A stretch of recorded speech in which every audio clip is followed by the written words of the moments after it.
The Yamaha garage wasn't humming with nervous energy. It wasn't crackling with anticipation. There was no restless shuffling of feet or anxious glances between engineers. The silence sitting inside that box was something far heavier, the kind of silence that only grows inside a team that has spent years swallowing defeat. A silence assembled from recycled disappointment, recycled excuses, and recycled promises from technical minds who kept speaking about concepts and philosophy, while the clock on every race weekend continued to embarrass them without mercy. Then something changed, not dramatically, not with a soundtrack, not with a loud announcement or a crowd reaction, just a feeling like every single person standing inside that garage suddenly held their breath at the same moment, because the figure walking through the door didn't carry himself like someone arriving for the first time. He didn't walk in with the cautious energy of a newcomer trying to make a good impression. He walked in like a man who had spent his entire career being told the ceiling was lower than he thought, and then spent that same career putting his fist straight through it. Toprak Razgatlioglu entered the Yamaha V4 garage at Valencia like a weather system that doesn't ask which direction the windows are facing. His head was level, his shoulders relaxed, his expression completely undisturbed. Those famous eyes, the ones that process corners at speeds that shouldn't be processable, the ones that stay perfectly steady when the rear of the bike steps out at nearly 300 kilometers per hour, the ones that turned World Superbike into his personal exhibition, were calm in a way that felt almost unsettling to everyone watching. Nobody in that garage moved with purpose anymore. The mechanics suddenly found it difficult to pretend their tools needed adjusting. Alex Rins leaned in slightly, the way a person does when something unexpected crosses their peripheral vision. Fabio Quartararo tilted his head the way only a racer does when something buried deep in their competitive instinct sends a quiet signal upward that wasn't ordinary. Pay attention. And the motorcycle itself seemed to wait for him. The new V4 Yamaha sat in the garage like a complicated instrument that had been waiting for a musician who actually understood its language. Toprak didn't perform for cameras. He didn't smile wide for the hospitality photographers or pump himself up with visible rituals. He pulled his gloves on the way a tradesman does when he arrives at a job site he already knows inside out, even though he's technically showing up for the first time. Then he rolled out of the garage, and across the following 53 laps, the entire MotoGP paddock felt something it genuinely hadn't felt in a long time. The sensation of a competitor from a completely different dimension stepping into their world without bothering to knock. This wasn't manufactured excitement. This wasn't a press release dressed up as performance. This wasn't the media telling everyone to be patient and wait. This was a human being attacking MotoGP corner speeds like they had personally insulted his family name. So the real conversation begins here. Was this the morning MotoGP trajectory quietly changed course? Valencia test sessions are almost always political performances wearing the costume of technical work. Teams arrive with hidden setups, disguised pace, and carefully managed narratives. Rookies are expected to show up, absorb information slowly, learn the tires, study the aerodynamics, understand the braking references, and essentially spend months becoming students of a complicated and unforgiving classroom. Toprak had no interest in any of that carefully constructed paddock poetry. He arrived carrying exactly two intentions: locate the limit, exceed it. The predictions going in were almost unanimous. He would be slow, at least at first, and that was completely understandable. Michelin tires are nothing like the Pirelli rubber he mastered across years of superbike competition.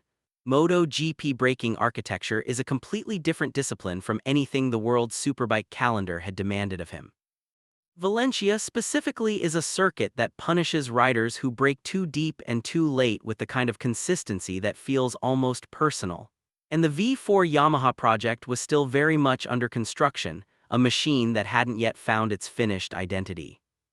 Even Fabio Quartararo, who knows this team better than almost anyone alive, had already stepped in front of microphones and said aloud that he wasn't expecting anything miraculous from Toprak in these early sessions. Alex Rins had mentally filed the situation under standard rookie adjustment period. Jack Miller, being Jack Miller, probably had some version of a sideways into the gravel trap image forming in his head. What the paddock received instead was something that didn't fit any of those prepared narratives. They received a rider who attacked corners with a combination of aggression and surgical precision that looked less like someone learning a new environment, and more like someone reclaiming a territory they had mentally colonized years before ever setting foot in it. On lap 43 of the 53 completed that day, Razgatlioglu posted a 1:36.67. That sequence of numbers wasn't just a lap time, it was a formal notification.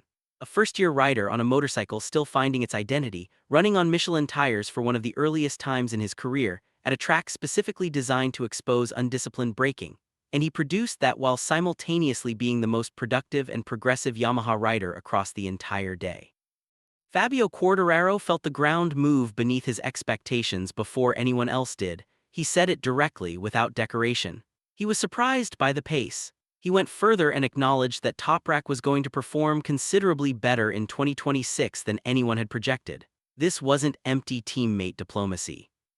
Fabio had watched Toprak from multiple vantage points through remote screens, from the edge of the circuit, through the garage data feed, and somewhere in that accumulation of observation, he noticed something that doesn't get discussed openly in paddock press conferences. Toprak doesn't negotiate with corners. He doesn't approach them with a measured conversation and a compromise agreement. He approaches them the way a predator approaches something it has already decided belongs to it. His entry is confrontational. His exit is conclusive. And standing there watching it happen in real time, Quartararo quietly arrived at a realization that perhaps Yamaha hadn't fully processed yet. This wasn't a commercial decision wearing a racing suit. This was a genuine force that the team didn't yet have the tools to fully understand or direct. Alex Rins arrived at a similar conclusion from his own angle. He acknowledged the performance honestly and added the part that matters most: tires don't manufacture physics on behalf of a rider. Soft compounds don't automatically generate extraordinary lap times, they create an opportunity. It still takes a specific kind of person to convert that opportunity into something remarkable. Toprak converted it. And here is the truth that the paddock quietly knows but doesn't advertise openly. The majority of riders who arrive in MotoGP improve through repetition. They learn because the machinery of the championship forces adaptation over time. Experience deposits itself in layers and the rider becomes more refined through accumulated exposure. Toprak doesn't belong to that category. He doesn't refine through patience. He overrides through instinct. His entire operating system is built on a combination of raw feel, controlled aggression, and a deeply strange capacity to impose order on moments that look disordered to everyone watching from the outside. The Ducati camp registered it. Marquez registered it. Pecco Bagnaia registered it. Alexis Spargaro registered it. KTM's engineering group registered it. The conversations that began filtering through the private areas of the Valencia paddock weren't the usual polite assessments of a promising newcomer. They were the kind of conversations that happen when engineers start pulling up data a second and third time because the first reading didn't match what they expected to see.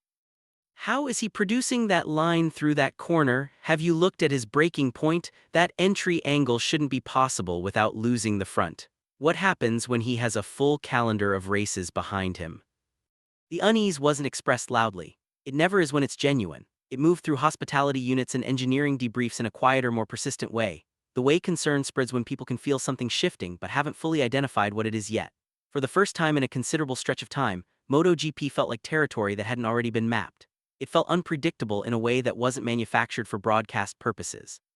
It felt like a sport where the established hierarchy could actually be destabilized by a single individual who didn't arrive with the right amount of respect for how things are supposed to work. The question that settled over Valencia as the day ended was simple and uncomfortable. Was what everyone witnessed a product of Yamaha finally finding its direction, or was it the product of one man simply being beyond the normal classification system?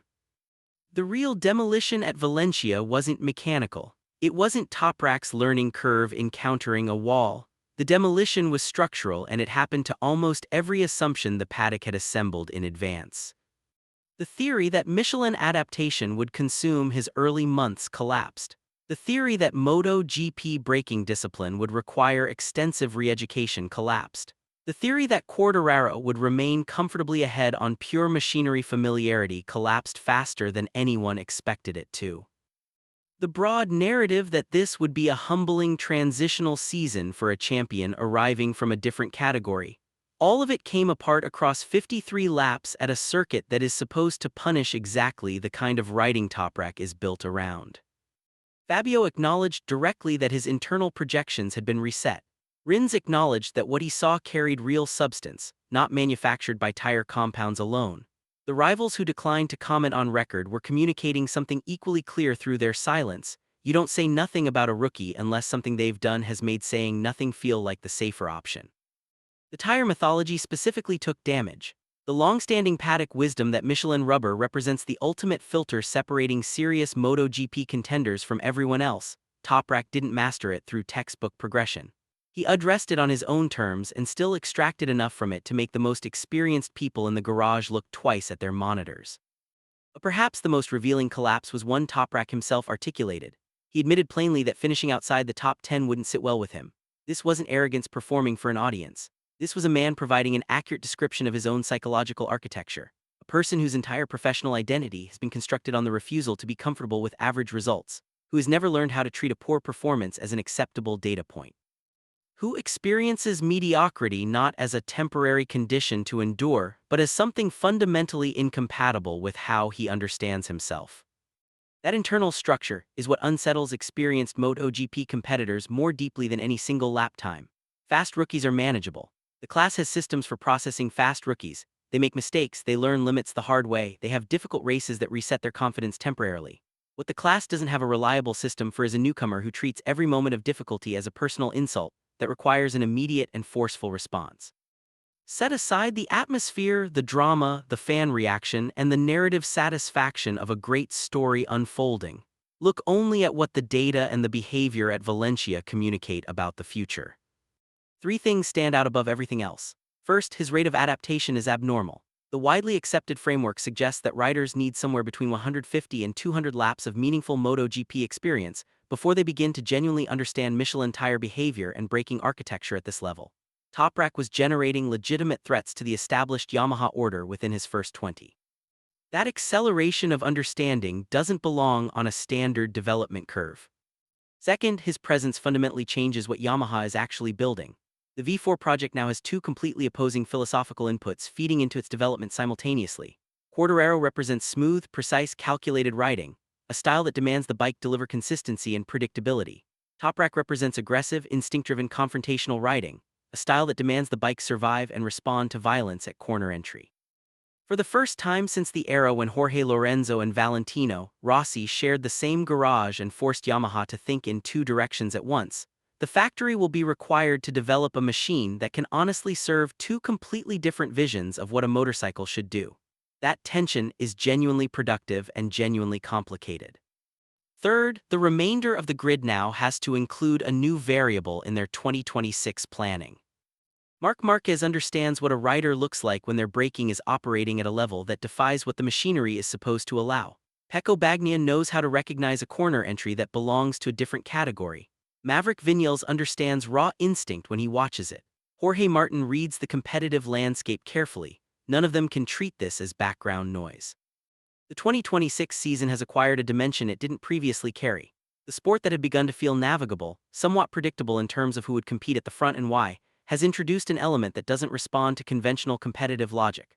A rider who arrived not to adapt to MotoGP existing ecosystem, but to challenge whether that ecosystem is actually as settled as everyone believed. The clock is running, the answers arrive when the season does.